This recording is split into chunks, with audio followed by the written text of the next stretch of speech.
Assalamualaikum warahmatullahi wabarakatuh. Apa kabar anak soleh dan soleha? Semoga dalam keadaan sehat ya. Semoga Allah subhanahu wa ta'ala senantiasa memberikan kita kesehatan dimanapun kita berada. Baiklah anak bapak yang soleh dan soleha, hari ini saya akan belajar tentang materi yaitu mengimani Allah subhanahu wa ta'ala dan Rasulnya. Namun sebelum itu tentunya kita berdoa dulu kepada Allah subhanahu wa ta'ala agar diberikan ilmu yang bermanfaat dan diberikan pemahaman yang baik. Yuk sama-sama kita berdoa. Berdoa sebelum belajar. Bismillahirrahmanirrahim. Raditu billahi rabba wa bil islami dina wa bi muhammadin nabiyya wa rasula. Rabbi zidna ilman warzuqna fahman. Amin ya rabbal alamin. Baiklah, mari sama-sama kita mulai pembelajaran ini dengan melafazkan basmalah. Bismillahirrahmanirrahim. Mengimani Allah subhanahu wa ta'ala. Coba kalian sebutkan rukun iman. Apakah kalian sudah mengetahuinya? Rukun iman ada 6. Rukun iman yang pertama adalah iman kepada Allah. Artinya kita harus meyakini bahwa Allah itu ada. Meskipun kita tidak dapat melihat Allah, kita harus yakin dan mempercayai keberadaan Allah subhanahu wa ta'ala. Iman artinya percaya. Iman kepada Allah berarti kita percaya bahwa Allah adalah Tuhan yang harus kita sembah. Tidak ada Tuhan selain Allah subhanahu wa ta'ala. Allah adalah tempat kita menyembah dan tempat memohon sesuatu. Semua makhluk bergantung kepada Allah subhanahu wa ta'ala. Allah adalah Tuhan yang maha pencipta. Semua yang ada di alam ini adalah ciptaan Allah subhanahu wa ta'ala. Manusia, hewan, dan tumbuh-tumbuhan adalah makhluk ciptaan Allah subhanahu wa ta'ala. Di alam gaib Allah menciptakan makhluk lain, yaitu malaikat dan jin. Allah adalah Tuhan yang maha kuasa. Allah yang berkuasa mengatur alam semesta beserta isinya. Kekuasaan Allah tidak ada yang menandingi. Adanya musim kemarau, musim hujan, angin berhembus, air mengalir, dan ombak di laut, semua diatur oleh Allah subhanahu wa ta'ala sebagai penciptanya. Bagaimana membuktikan Allah itu ada? Ayo, siapa yang tahu? Mari kita bahas.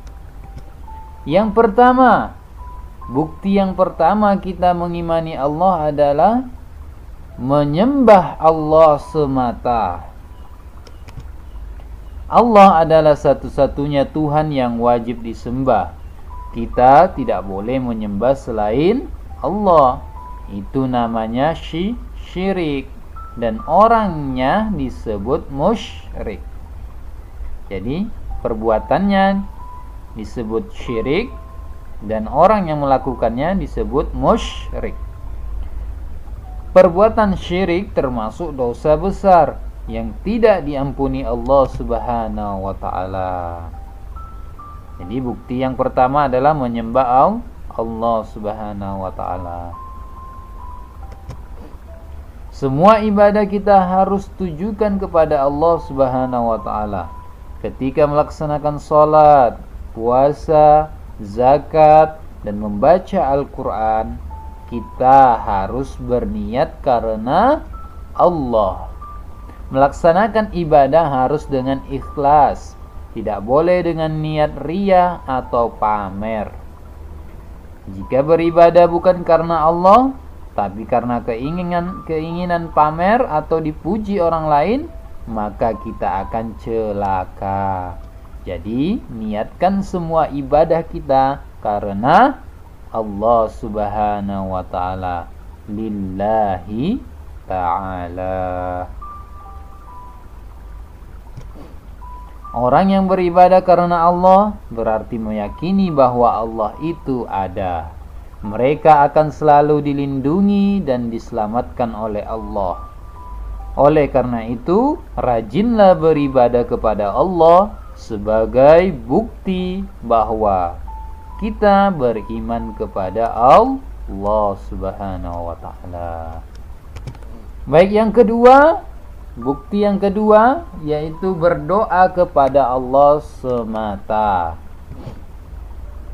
Semua makhluk bergantung kepada Allah.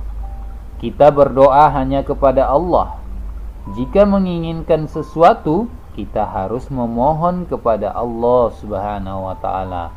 Umat Islam dilarang berdoa kepada selain Allah. Misalnya, berdoa kepada pohon besar, gunung, matahari, atau arwah nenek moyang, dan sebagainya. Perbuatan semacam itu dilarang di dalam agama Islam dan termasuk perbuatan syirik. Jadi kita hanya meminta dan berdoa kepada Allah Subhanahu wa ta'ala. Allah adalah satu-satunya Tuhan yang dapat mengabulkan doa makhluknya. Allah lah yang memberi kenikmatan kepada manusia, seperti kekayaan, kesehatan, kepandaian, dan sebagainya. Semua itu berasal dari Allah dan bukan dari makhluk. Oleh karena itu, kita harus rajin berdoa kepada Allah agar cita-cita kita terkabulkan. Baik, bukti yang ketiga, menjaga kelestarian lingkungan. Sudahkah kita pernah menjaga kelestarian lingkungan kita? Bagus.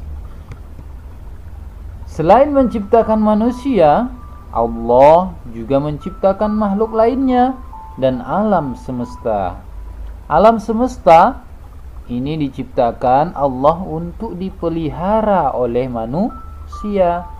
Manusia dapat memanfaatkan alam semesta beserta isinya untuk diambil manfaatnya. Manusia dilarang merusak lingkungan seperti menebang pohon sembarangan, membuang sampah di sungai, melakukan pencemaran, dan sebagainya. Jika manusia merusak alam, maka akan terjadi bencana alam. Allah menciptakan alam ini dengan teratur.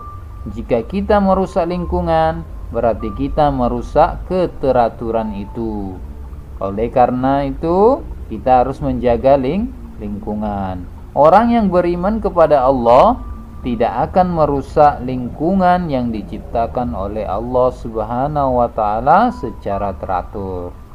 Jadi tugas kita memelihara dan menjaga lingkungan sekitar kita agar tidak terjadi bencana alam.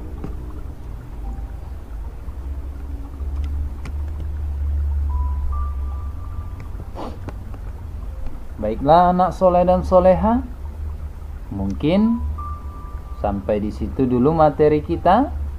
Bila ada pertanyaan, silahkan ditanyakan melalui WhatsApp atau boleh menuliskan pertanyaannya di kolom komentar. Kira-kira apa yang Bapak sampaikan paham? Mantap. Demikianlah video ini. Terima kasih atas segala perhatian. Kita tidak lupa berdoa kepada Allah Subhanahu wa ta'ala agar segera Allah angkat virus ini, agar kita bisa kembali belajar seperti biasa di sekolah ini. Terima kasih anak Bapak yang soleh dan soleha. Pesan Bapak, jaga kesehatan, rajin belajar, kemudian jangan lupa untuk beribadah kepada Allah Subhanahu wa taala. Jangan lupa sholat 5 waktu, kemudian mengaji. Insyaallah Allah akan selalu melindungi kita dan memberikan kita kesehatan. Baiklah, kita akhiri dengan melafazkan hamdalah, alhamdulillahirabbil alamin. Assalamualaikum warahmatullahi wabarakatuh.